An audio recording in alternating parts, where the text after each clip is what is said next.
Hi friends, welcome to Sindhuja Vaisu Kitchen. இன்னைக்கு நம்ம பார்க்க போறது ரொம்ப டேஸ்டியான உருளைக்கிழங்கு பொரியல் தாங்க பார்க்க போறோம்.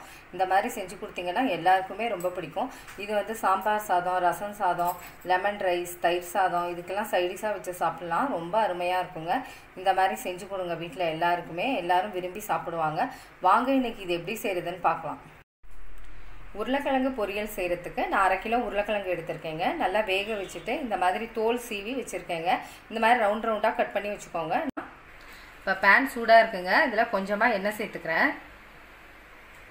இப்போ இது கூட 1/2 ஸ்பூன் ஜீரகம் சேர்த்துக்கிறேங்க. இப்போ இது கூடவே ஒரு பெரிய வெங்காயம் சின்னதாக கட் பண்ணி வச்சுருக்கேங்க. அதையும் சேர்த்துக்கிறேன். அதையும் நல்லா கலந்து விட்டுருங்க. வெங்காயம் லைட்டாக வதங்கினா போதுங்க, ரொம்ப வதங்கணும்னு தேவையில்லை. இப்போ இது கூட 2 பச்சை மிளகாய் சேர்த்துக்கிறேங்க. அதையும் நல்லா கலந்து விட்டுருங்க. இது கூடவே ஒரு தக்காளியை சின்னதாக கட் பண்ணி வச்சுருக்கேன். அதையும் சேர்த்துக்கிறேன். அதையும் நல்லா வதக்கிக்கோங்க.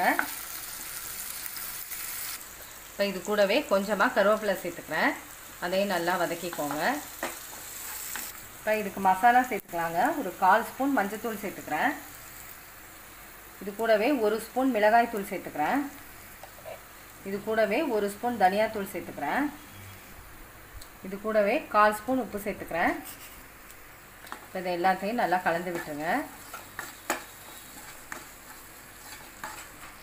இப்போ கலந்தாச்சுங்க. இப்போ இது கூட நம்ம கட் பண்ணி வச்ச உருளைக்கிழங்கை இதில் சேர்த்துக்கலாம்.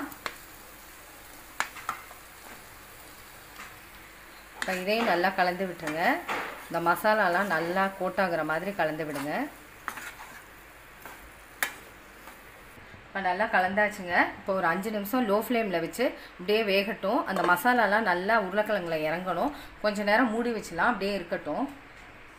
இப்போ நம்ம வந்து தேங்காய் விழுதை அரைச்சிக்கலாங்க. நான் வந்து 1 கப்பு தேங்காய் துருவலை எடுத்திருக்கேன். இது கூடவே 1/2 ஸ்பூன் சோம்பு சேர்த்துக்கிறேன். இது கூடவே பூண்டு பல் 10 சேர்த்துருக்கேங்க. இப்போ இதை வந்து அரைச்சிட்டு வந்துடலாம். அரைச்சிட்டு உங்களுக்கு காமிக்கிறேன். இப்போ இது கூட கொஞ்சமாக தண்ணி சேர்த்துக்கிறேங்க. ரொம்ப தண்ணி சேர்க்க தேவையில்லை. இப்போ அரைச்சிட்டு உங்களுக்கு நான் காமிக்கிறேன். இப்போ ஓப்பன் பண்ணி பார்க்கலாங்க. 5 நிமிஷம் ஆயிடுச்சு. இப்போ நல்லா மிக்ஸ் ஆகிடுச்சிங்க உருளைக்கிழங்கோட. இப்போ மசாலாவோட பச்சை வாசனைலாம் நல்லா போயிடுச்சுங்க. இப்போ வந்து கொஞ்சம் நான் டேஸ்ட்டு பண்ணி பார்த்தேன். எனக்கு உப்பு கொஞ்சம் கம்மியாக இருந்துச்சு. நான் கொஞ்சமாக உப்பு சேர்த்துக்கிறேன். ஒரு 1/4 ஸ்பூன் உப்பு சேர்த்துக்கிறேன். நீங்களும் டேஸ்ட்டு பார்த்துட்டு உப்பு சேர்த்துக்கோங்க. இதையும் நல்லா கலந்து விட்டுருங்க.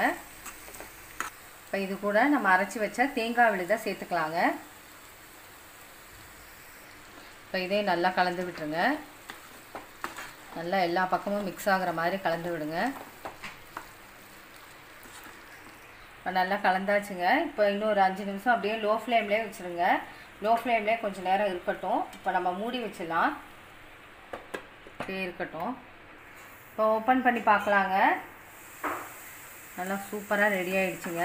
நல்லா அந்த மசாலாலாம் நல்லா மிக்ஸ் ஆகி நல்லா சூப்பராக இப்போவே பார்க்குறப்பவே சாப்பிட்ணுன்னு தோணுதில்லை, அவ்வளோ நல்லா இருக்குங்க. இப்போ இது கூட நம்ம கொஞ்சமாக கொத்தமல்லி தழை சேர்த்துக்கலாம். இன்னும் நல்லா வாசனையாக இருக்கும். இப்போ இதையும் நல்லா ஒரு தடவை கலந்து விட்டுட்டு இப்போ ஒரு பவுலுக்கு மாற்றிக்கலாங்க. சூப்பராக ரெடி ஆகிடுச்சு. இப்போ ஸ்டவ் ஆஃப் பண்ணிக்கலாம். அவ்வளோதாங்க, உருளைக்கிழங்கு பொரியல் ரெடி ஆகிடுச்சுங்க. ரொம்ப டேஸ்ட்டாக வந்திருக்குங்க. ரொம்ப அருமையாக இருக்குங்க. இது ரசம் சாதம், சாம்பார் சாதம், தயிர் சாதம், வெரைட்டி ரைஸ் இதோடலாம் வச்சு சாப்பிட்டீங்கன்னா ரொம்ப அருமையாக இருக்குங்க. இந்த மாதிரி ட்ரை பண்ணி பாருங்கள். இந்த வீடியோ உங்களுக்கு பிடிச்சிருந்துச்சுன்னா சப்ஸ்கிரைப் பண்ணுங்கள். பக்கத்தில் உள்ள பெல் பட்டனை கிளிக் பண்ணுங்கள். Okay, thank you.